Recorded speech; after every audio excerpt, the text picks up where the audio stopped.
এ নশ্বর দেহ তোমাকে আমাকে একদিন ত্যাগ করতেই হবে। আমাদের মিলন বৈকুণ্ঠ ধামে।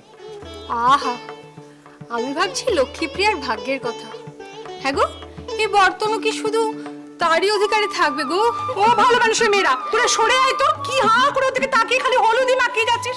তোমার সঙ্গে যখনই দেখা করতে আসতো আমার মাথায় খুন চেপে যেত। মনে হতো পাগলা কুকুর দিয়ে সুবুদ্ধি রায়ের টুটি ছিঁড়ে দে। আমি ভেবেছিলাম তোর বাবা দাদার কথা একমাত্র আমি মনে রেখেছি, তুই ভুলে গেছিস। বাবা দাদাকে কি বলা যায় মা? তারা তো আমার রক্তে মজ্জায় অস্তিত্বে মিশে রয়েছে মা। আমি কোনোদিন তাদের ভুলতে পারবো না।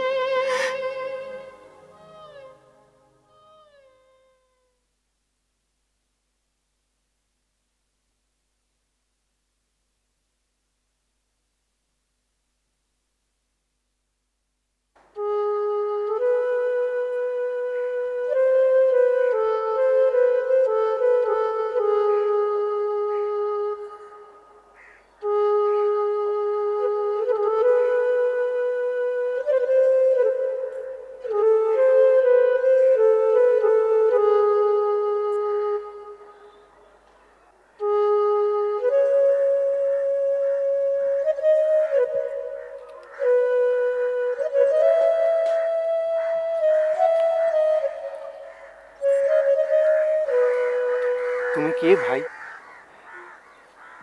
আমি পরাণ ঠাকুর, যাতে পরমানিক। তোমার বাঁশির সুরটি তো বেশ মিষ্টি। আমাকে আমাকে আরেকটু শোনাবে ভাই? তুমি শুনবে ঠাকুর? ঠিক আছে, আজ থাক। আজ বাঁশির সুরে তোমার মন বসবে না। আজ তো তোমার বিয়ে, তাই না? তুমি দেখছি সব সংবাদই রাখো। এমন খবর কখনো চাপা থাকে ঠাকুর? সারা নবদ্বীপের মানুষ জানে আজ তোমার বিয়ে। একটা কথা কইব ঠাকুর? বলো। শুনেছি তোমার বিয়েতে অনেক মানিগুণী মানুষজন আসছেন। আমি না তাদের কখনো সচক্ষে দেখিনি। আমি যাব ঠাকুর, বরযাত্রীর পেছন পেছন। আমি দূর থেকে দেখব।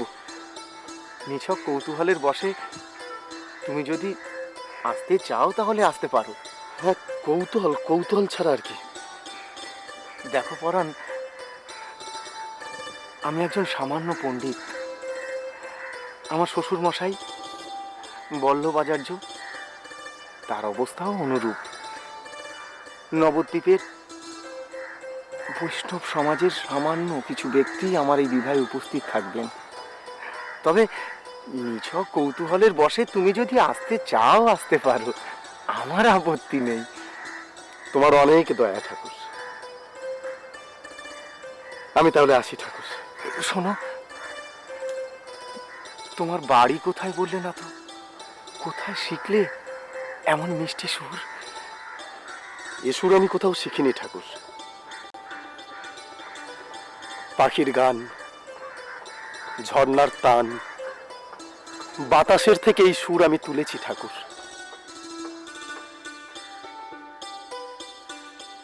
তুমি যে নবদ্বীপের মানুষ নও তা আমি আগেই অনুমান করেছিলাম। তোমার চোখ দুটো মমতা মাখানো, বেশ সুন্দর।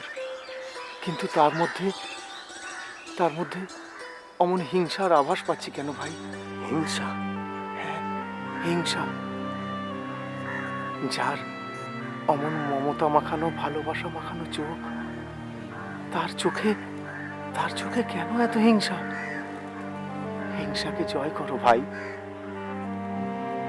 যেদিন তুমি প্রেমের জোয়ারে ভাসবে, সেদিন তুমি নিজের মনের অভীষ্ট লাভ করবে। প্রেমের জোয়ারে ভাসতে শেখো, হিংসাকে জয় করো। নইলে এক মুহূর্তের জন্যও শান্তি পাবে না। এসব কি বলছো ঠাকুর? আমি তোমার কথা শুনেছি বলেই তো নবদ্বীপে ছুটে এসেছি, শুধু তোমায় দেখবো বলে। হিংসা বা রক্তপাত ঘটানোর জন্য নয় ঠাকুর। দেখো পরাণ, আমি তোমার পরিচয় জানি না, কিন্তু আমার মন বলছে একদিন এই জগতের আনন্দ রূপ তোমার সামনে খুলে যাবে।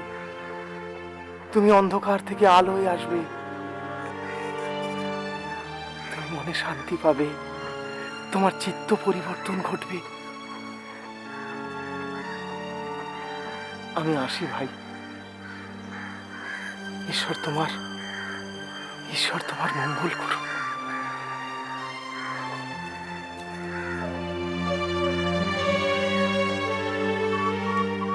সত্যি কি তুমি মানুষের চোখ দেখে এত কিছু বুঝতে পারো ঠাকুর? না, এসব তোমার ভণ্ডামো। তোমার কথায় নবদ্বীপের মানুষ ভুললেও গৌড়েশ্বরের এই চর কিন্তু ভুলছে না ঠাকুর। আমাকে শুধু জানতে হবে কিসের জোরে তুমি মানুষকে ভোলাও ঠাকুর। জানতে আমাকে হবেই। একটা বিষয় ভেবে মনটা বড় উচাটন হচ্ছে রাজা, তাই আপনার কাছে কয়েকটি পরামর্শ নিতে ছুটে এলাম। না হলে অসময় হয়তো আপনার কাছে ছুটে আসতাম না।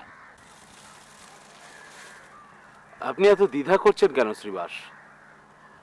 আপনার আমার সম্পর্ক তো শুধু রাজা আর বণিকের মধ্যে নয়, আপনি হলেন সুহৃদ। তাছাড়া আমরা দুজনেই বৈষ্ণব সম্প্রদায়ভুক্ত।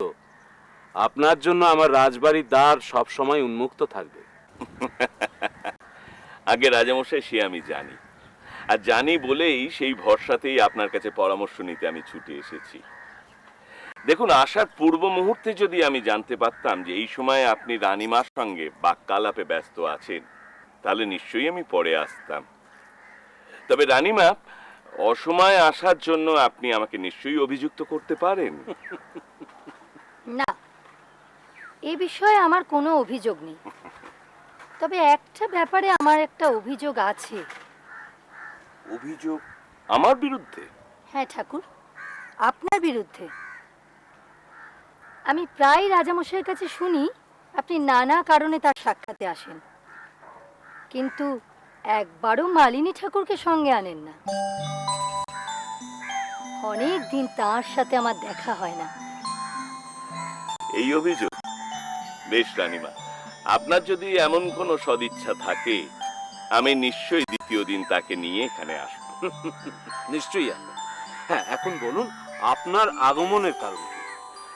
হ্যাঁ রাজামশাই, যে ব্যাপারে আপনার কাছে পরামর্শ নিতে এসেছি, বিশেষ করে নিমাই পণ্ডিতের বিবাহ উৎসবের ব্যাপারে দু চারটে আলোচনা করতে চাই। দেখুন, নিমাই হলো আমাদের বৈষ্ণব সমাজের যুব নেতা। শুধু বৈষ্ণব সমাজ কেন, নবদ্বীপের সাধারণ মানুষও নিমাইয়ের এই বিবাহ উৎসব দেখার জন্য উন্মুখ হয়ে আছে। নিশ্চয়ই কত অতিথি অভ্যাগতরা এখানে আসবেন। তবে সমস্যাটা কোথায়? আপাত দৃষ্টিতে কোনো সমস্যা মনে না হলেও পরোক্ষভাবে কিন্তু কিছু সমস্যা জড়িয়ে আছে রাজামশাই। ঠাকুর, আপনার কথাটা ঠিক বুঝতে পারলাম না। রানীমা, এই বিবাহে অতিথিদের যথাযথ আপ্যায়ন না হলে সেই দায় সে বর্তাবে কিন্তু বৈষ্ণব সমাজের ওপর। তার কারণ নিমাই পণ্ডিত হলো বৈষ্ণব সমাজের যুব নেতা। তার বিবাহে যদি কোনো অসুবিধে হয়, সেটা বৈষ্ণব সমাজের ব্যর্থতা। তা তো বটেই। সবাই হয়তো আমাদের অদক্ষ বলে হাসাহাসি করতে পারে। বল্লভাচার্য বিত্তহীন হওয়া সত্ত্বেও আপনি তো বিবাহের ব্যাপারে যথেষ্টই সাহায্য করেছেন। তবে আবার আশঙ্কা কিসের? রাজামশাই, আশঙ্কা আমার ছিদ্রান্বেষীদের বিরুদ্ধে। দেখুন, বৈষ্ণব সমাজে প্রতাপ প্রতিপত্তি যত দিন দিন বাড়ছে, ততই এই বিরোধী পক্ষ আমাদের দোষ ত্রুটি তুলে ধরার জন্য উন্মুখ হয়ে আছে। আপনি ঠিক বলেছেন ঠাকুর। আমি তো রাজামশাইয়ের কাছে নগরপালদের সম্পর্কে যা শুনছি, তাতে একটা আশঙ্কা থেকেই যাচ্ছে। আমি ওই জগন্নাথ আর মাধবদের নিয়ে যে একদম ভাবছি না তা নয়, ভাবছি। ঠিক আছে, ঠিক আছে, আমি নিজে যাব বল্লভাচার্যের গৃহে, দেখবো কোনো ত্রুটি আছে কিনা। যদি ত্রুটি থাকে তাহলে আমি নিজে দাঁড়িয়ে থেকে তার সমাধান করে আসব। না না না, কেউ বৈষ্ণব সমাজের প্রতি অভিযোগের আঙুল তুলবে এ আমি সহ্য করব না, কখনোই না। আপনি নিশ্চিন্ত থাকুন।